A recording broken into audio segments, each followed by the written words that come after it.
देव और राजेश की मित्रता ऐसी थी जैसे दोनों एक ही शरीर के दो अंग हों।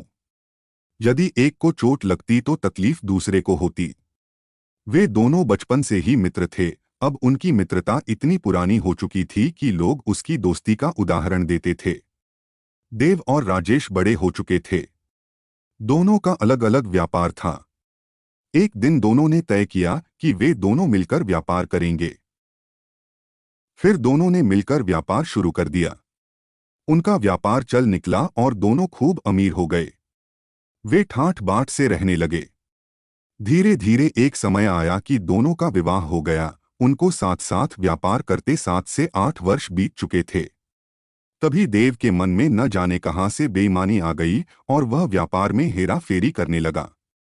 राजेश बहुत सीधा और नेक इंसान था, उसे इस गड़बड़ी की भनक तक नहीं लगी। देव व्यापार में घाटा दिखाता जा रहा था। एक दिन ऐसा आया कि राजेश उस व्यापार का भागीदार ही नहीं रहा। राजेश ने ऐसा धोखा जिंदगी में पहली बार खाया था। धीरे धीरे वह बहुत चुप रहने लगा। वह किसी से भी बात नहीं करता था। वह न हंसता था न बोलता था। इस कारण उसकी पत्नी बहुत परेशान रहने लगी। एक तरफ तो घर में आर्थिक तंगी रहने लगी, दूसरी तरफ राजेश बीमार रहने लगा। राजेश की पत्नी शन्नो ने डॉक्टर वैद्य से खूब इलाज कराया, किंतु कोई फायदा नहीं हुआ। किसी डॉक्टर को उसकी बीमारी समझ में नहीं आती थी। राजेश दिन पर दिन कमजोर होता जा रहा था। दूसरी तरफ देव अपने आप में मस्त था। उसने हेराफेरी करके खूब धन जमा कर लिया था। अब अपना अलग व्यापार करके खूब धन कमा रहा था। अपनी पत्नी के लिए उसने ढेरों गहने बनवा दिए थे। गांव के लोग ऐसा विश्वासघात देखकर कानों पर हाथ रख लेते थे। लोगों को देव की बेईमानी का खूब पता था, लेकिन कोई भी खुलकर सामने नहीं आता था। एक दिन राजेश का चचेरा भाई सोमदत्त शहर से आया। वह राजेश की हालत देखकर हैरान रह गया। राजेश की पत्नी ने चिंतित होते हुए कहा, देवर जी, अपने भैया का कुछ इलाज कराओ। हम तो गांव में इलाज करवा के हार गए, परंतु कोई फायदा नहीं हुआ। सोमदत्त ने शन्नो से राजेश की हालत के बारे में विस्तार से जानकारी ली और बोला, भाभी, राजेश का इलाज डॉक्टर वैद्य के पास नहीं है। उसका इलाज कुछ और ही है। फिर सोमदत्त ने शन्नो को बताया कि जब तक देव राजेश से माफी नहीं मांगेगा, राजेश ठीक नहीं होगा। परंतु शन्नो ने बताया कि देव अब बहुत धनी और घमंडी हो गया है, उसका माफी मांगना नामुमकिन है। हम गरीब उसके सामने टिक नहीं सकेंगे। सोमदत्त ने कहा कि मैं इस नामुमकिन को मुमकिन करके दिखाऊंगा। मैं बिना धन के ही उसे नीचा दिखाऊंगा। उसने अगले दिन से ही अपनी योजना पर काम करना शुरू कर दिया। अगले दिन जब देव अपने घोड़े पर बैठकर अपनी दुकान जा रहा था तो उसने देखा कि एक आदमी ने उसकी तरफ देखा और जोर से हंस दिया। देव को लगा कि कोई यूं ही हंस रहा होगा।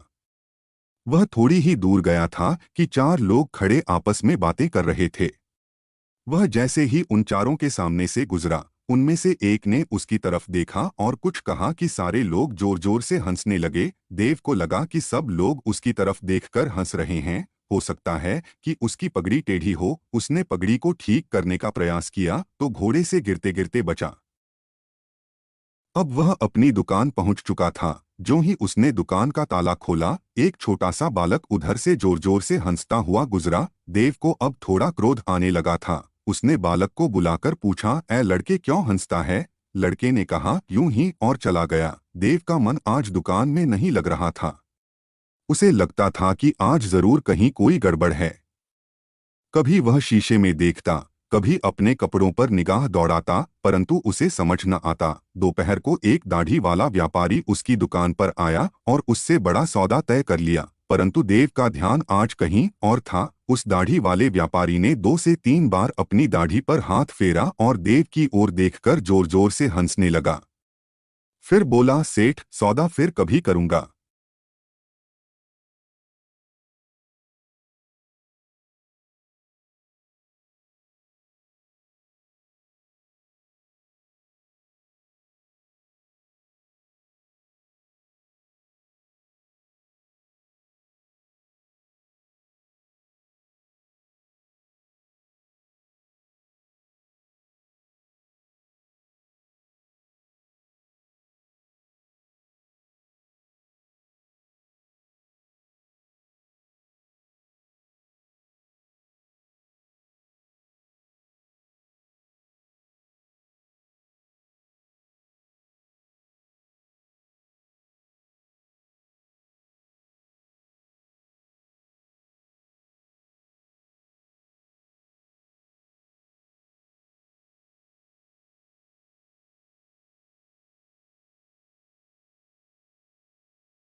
अगले दिन गांव के जमींदार के यहाँ उसके बेटे की शादी थी। जमींदार ने सारे गांव के लोगों को दावत पर बुलाया। देव भी खूब अच्छे कपड़े पहन सज-धज कर दावत खाने पहुंचा। सोमदत्त भी वहां पहुंच गया। जमींदार खुशी से लोगों से मिल रहा था और उनका अभिवादन कर रहा था। सोमदत्त जमींदार के पास जाकर फुसफुसाकर बोला, आप गांव के सबसे धनी व्यक्ति से नहीं मिलेंगे।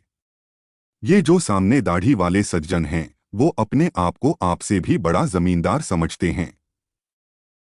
जमींदार खुशी के मूड में था। बात को मजाक में लेते हुए उसने अपनी दाढ़ी पर हाथ फेरा, फिर हंसकर देव की ओर देखा और बोला, अरे यह तो बड़ा भला आदमी है। फिर आगे बढ़ गया। देव को लगा कि वह व्यक्ति वही आदमी है जो पहले दिन उसे देखकर हंसा था। उसके बाद ही सब लोग उसकी तरफ देखकर हंसने लगे। ओ न हो, यह कोई राज की बात है जो आज जमींदार भी हंस रहा है। वह व्यक्ति उसकी कोई शिकायत कर रहा है या उसकी दाढ़ी में कोई गड़बड़ है। उसने झट से अपनी दाढ़ी में हाथ फेरा और परेशान हो उठा।